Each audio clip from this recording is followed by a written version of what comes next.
Direct-to-consumer brands are facing more challenges today than ever with fluctuating customer acquisition costs and very fierce competition. The question is always, how can you effectively capture more customers while boosting your sales profitably? And I truly believe that Amazon has to be a central piece in this puzzle. But how can you really know if you're making the most out of your Amazon marketing efforts? In this video, you'll discover how Amazon can transform your D2C business by capturing sales more efficiently and taking advantage of the 167 million plus Prime users in the United States and beyond. If you're investing significantly in ad dollars on platforms like Meta, certainly a spillover effect takes place where customers want to go find and buy your product on Amazon. Now, if you're not there, essentially your competitors are making money from your ad dollars.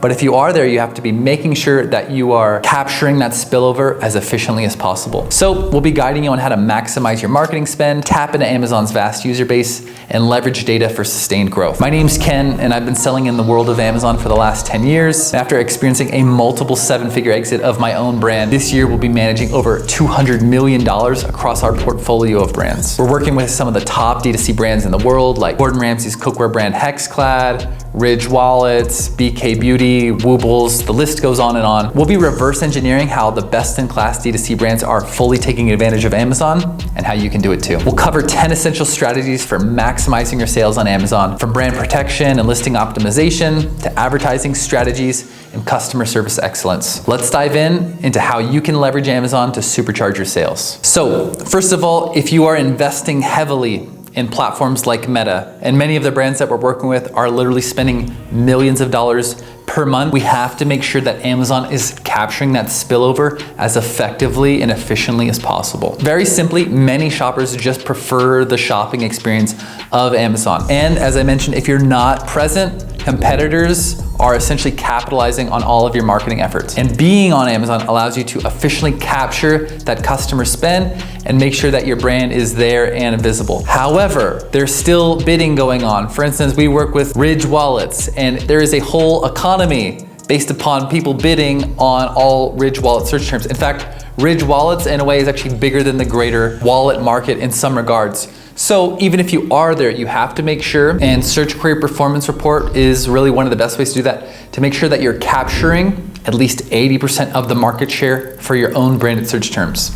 Now, everyone wants 100% of all of their purchases going forward for their brand. Say if they're searching for Hexclad, of course, would want 100% of those purchases going towards their brand. That's just not always the case. So your PPC efforts are really gonna factor in, and you're gonna have to spend money on your own brand. So there's many factors that go in, but you have to capture that branded search volume as efficiently as possible. Don't let anyone else steal it. Next, we need to make sure that we are leveraging all of the data that Amazon gives us. And it's amazing. Amazon offers a wealth of data that D2C brands can take advantage of, particularly around keyword performance. Unlike the traditional Shopify D2C strategy where awareness is being generated through your ad dollars, Amazon is essentially a bottom of funnel channel. People are searching for different queries, and you need to make sure that you're ranking very well for each of these. And you should know very well how all of your metrics are performing. What is your conversion rate, your click-through rate, your market share, all on a keyword level. Search Query Performance Report is the way to see this. So focusing on maximizing these metrics to gain a larger market share profitably is the most important thing. And there's really a suite of tools that you can really use to take advantage of this.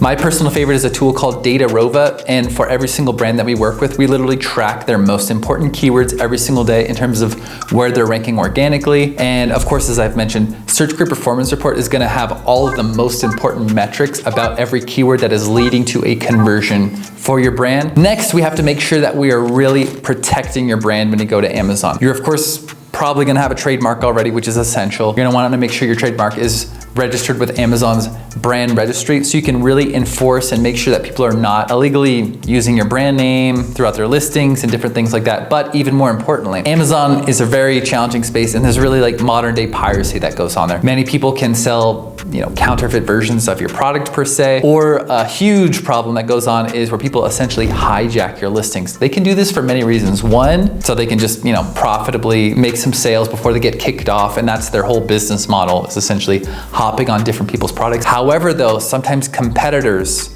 can actually hijack your listing in order to destroy your momentum. And say maybe they're shipping their product from another country like China and it takes weeks to arrive. No one's gonna wanna buy your product and it really tanks your product. So our solution to that is really the transparency program from Amazon. This program essentially shields your brand from counterfeiters. Every single product that you're gonna send into Amazon will have a unique sticker, one of a kind, that will be applied to your product, so no one else can ever hop on your listing without that unique sticker, which they really can't get. So this program ensures that your customers are only gonna receive your authentic products, protecting your brand reputation and sales. Okay, next, of course, we're gonna wanna make sure we have a highly optimized product detail page. And that all begins truly with your main image. So unlike your standard Shopify website where it's just your brand, just your product, Amazon is of course a marketplace and you have to really stand out from the crowd when people are scrolling. You wanna make sure that your main image stands out from the crowd and really calls attention. So Amazon offers its own sort of internal tool for A/B testing where you can compare, say, two different images that you're testing for your main image being the most important. We also really recommend a tool called IntelliLevy, which actually uses real people to vote for their favorite images, their whole image stack actually, and other different metrics within that comprise your product detail page. And we find that this to be the absolute best way to make sure that your product page will convert better than anyone else's because you can test your own image stack versus the competition. It's also really important to note that unlike your classic, very minimalistic D2C product detail pages with white backgrounds, just very clean, we found really that the highest converting Amazon listings actually have tons of graphical elements throughout the image stack,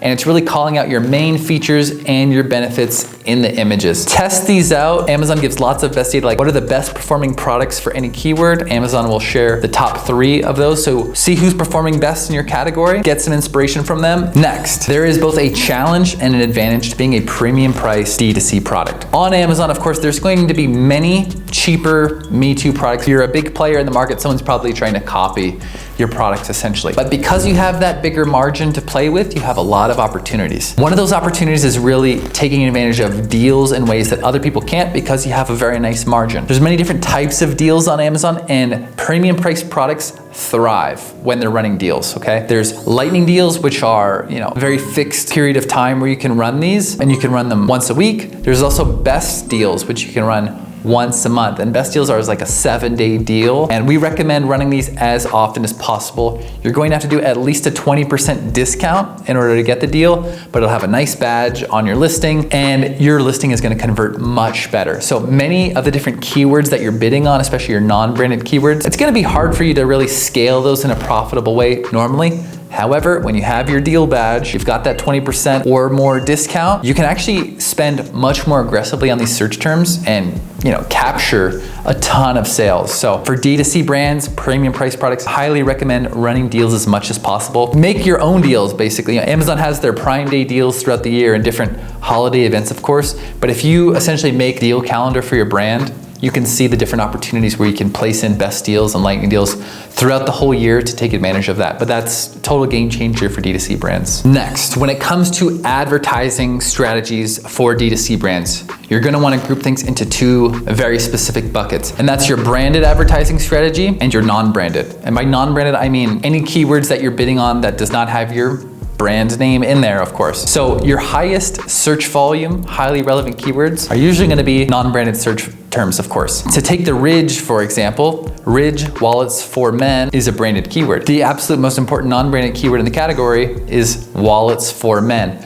So we wanna have very different strategies, of course, of how we're bidding for these terms. When we're bidding for branded search terms, you've essentially already paid for that on Meta, maybe a TV commercial, whatever that may be. You've essentially already spent money for people to become aware of your brand. Amazon is going to capture that very efficiently because people are already searching for that search term. So when it comes to how you advertise for that, you wanna have a very specific goal in mind, which could be a sub or around 10% ACoS would be a great metric to have. If you're spending less than a 10% ACoS for your branded search terms, most likely someone is outbidding you. So the best thing to do is search for your brand name with any of the relevant keywords around it, or after that, see what the page will look like, okay?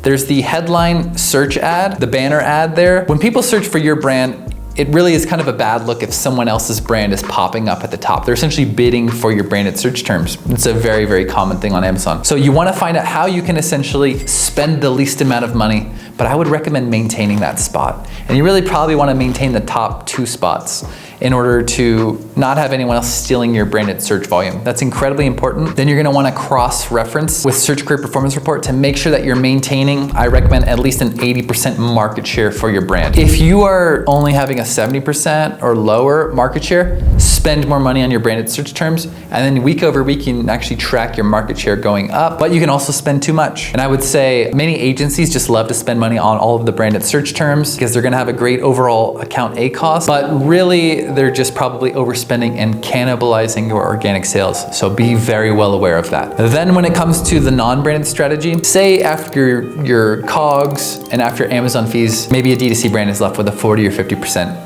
margin to play with, right? I would recommend, if you have a 50% margin, have a target ACoS of roughly 40% and spend as much as possible, because these are customers that were not planning on buying your product. They went on Amazon, they maybe searched for a wallet for men, and they decided to buy your product. So because you have a much larger overall margin, you can spend and afford many more clicks for people to go on your listings. Of course, that listing needs to convert well, but you can be much more aggressive. You know, if you can get your product into as many people's hands as possible for even a break even in some cases, or a small profit, I think it's worthwhile. And PPC is of course the best lever on Amazon to increase your organic rank. Sometimes spending at break even, as much as you can spend, will actually help increase your organic rank. So you can actually have organic purchases as well for your brand, not just paid ads, but it's a process. Next, you're going to have to be very well aware of the rules of Amazon and make sure that your account is safe from suspension, attacks from competitors,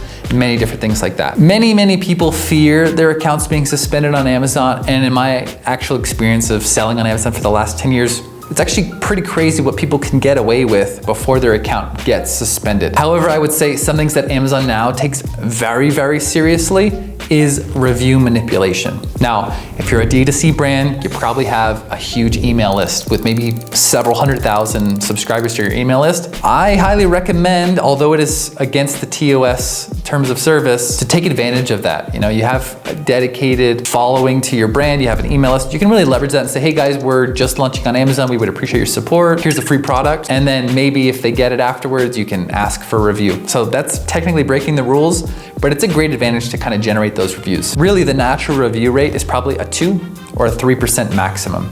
Okay, so if you pass 6, 7, 8% of a review rate, you're kind of playing with fire, and I would recommend being really safe when it comes to that. So besides that, you can get away with many things on Amazon. We could talk more about that in another video, but be careful when it comes to reviews. Get those reviews, high quantity and quality of reviews, of course, but be careful. Now let's dive in a little bit more into the key elements of a successful product listing on Amazon. We talked a little bit already about your main image stack, different things like that. When it comes to your titles and your bullet points, really we find that Amazon, you know, they even hide that kind of now when it comes to the bullet points or the description of your listing. So it's really about SEO. So you wanna make sure when you're building your listing, you're reverse engineering using different tools like Data Dive or Data Rova to find out what are the most important keywords that are leading to conversions.